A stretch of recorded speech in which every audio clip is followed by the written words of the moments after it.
السلام علیکم۔ جبل الطارق پر مسلمانوں کے لشکر کا اترنا اور مسلمانوں کے لشکر کی پہلے اندلسی دستے سے جھڑپ۔ جب طارق بن زیاد اندلس کے ساحل پر لنگر انداز ہوئے تو جس ٹیلے پر آپ نے سب سے پہلے جس پہاڑی مقام پر قدم رکھا وہ بعد میں طارق بن زیاد کے نام پر جبل الطارق مشہور ہو گیا، جو بعد میں انگریزی اور یورپی مورخین نے جبرالٹر کی شکل میں تبدیل کر دیا۔ جبل الطارق سے ذرا آگے آپ پہنچے تو ایک بات قابل ذکر ہے کہ جب طارق بن زیاد ساحل اندلس پر لنگر انداز ہوئے تو وہیں کاؤنٹ جولین بھی اپنے جہاز پر حاضر ہوئے، یعنی استقبال کو آئے۔ انہوں نے طارق بن زیاد کو مبارکباد دی کہ آپ بخیر و عافیت اندلس پہنچ گئے ہیں۔ طارق بن زیاد نے ان سے پوچھا کہ اگر آپ آگے کی کوئی رہنمائی کر سکیں، کوئی ایسا رہنما ہمارے ساتھ بھیج سکیں جو اندلس کے مقامات سے ہمیں آگاہ کرتا جائے، تو کاؤنٹ جولین نے معذرت کی کہ ایسا کوئی شخص فی الحال ہمارے ہمراہ نہیں ہے۔ بہرحال طارق بن زیاد نے کہا کوئی بات نہیں، ہم خود ہی دیکھ لیں گے۔ پھر انہوں نے خود ہی بتایا کاؤنٹ جولین نے کہ یہاں سے کچھ دور آپ اسی مقام پر چلتے چلے جائیں تو جزیرہ خضرا یا جزیرہ سبز نامی علاقہ آئے گا جو بہت سرسبز و شاداب ہے۔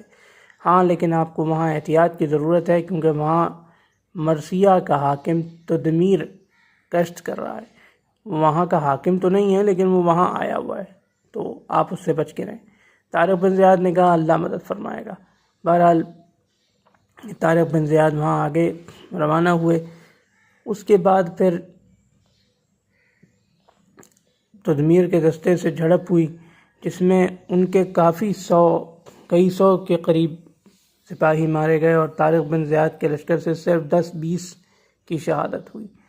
تدمیر اس قدر خوفزدہ ہوا، اس قدر ہراساں ہوا کہ اس نے شاہ اندلس روڈرک یا لذریق کو بذریعہ خط اس بات کی اطلاع دی کہ کچھ ایسے عجیب و غریب لوگ آ گئے ہیں جو مرنا جانتے ہی نہیں۔ ہمارے تو انہوں نے سینکڑوں آدمی مار ڈالے اور خود ان کا 10-20 بھی شہید، مطلب ان کے تو 10-20 بھی نہیں مرے۔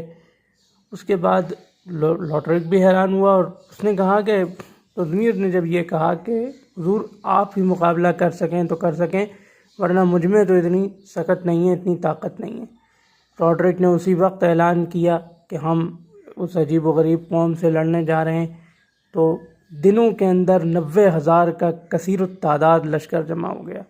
ادھر طارق بن زیاد کے پاس صرف 7,000 کا لشکر تھا، لیکن کچھ ہی دنوں کے بعد ایک دن جب طارق بن زیاد کا لشکر عید کی نماز ادا کر رہا تھا، عید کے دن روزہ عید جب عید کی نماز ادا کی جا رہی تھی، عید کی نماز سے ابھی فارغ ہوئے تھے کہ انہوں نے دور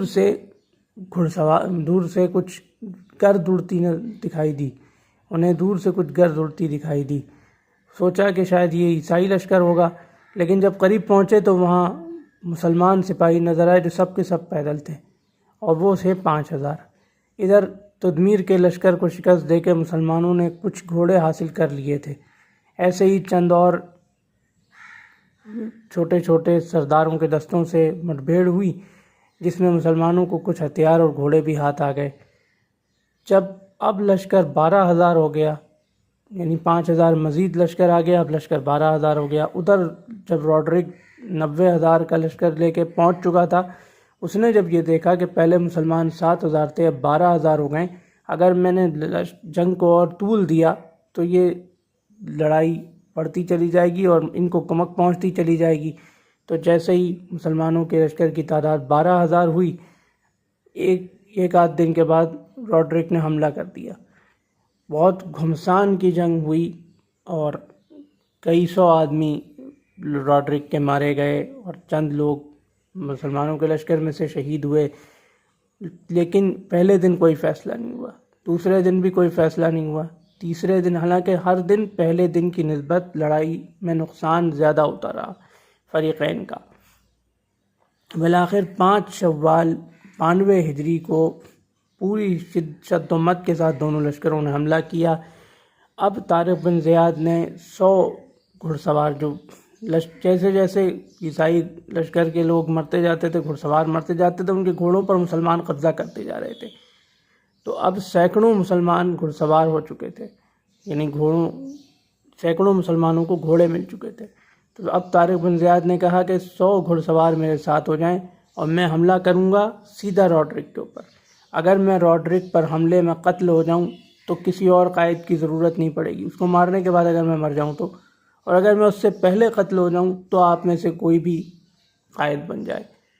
لیکن طارق بن زیاد نے ایسا زوردار حملہ روڈرک کے اوپر کیا کہ اس کو بچنے کی مہلت ہی نہ مل سکی اور وہ مر گیا.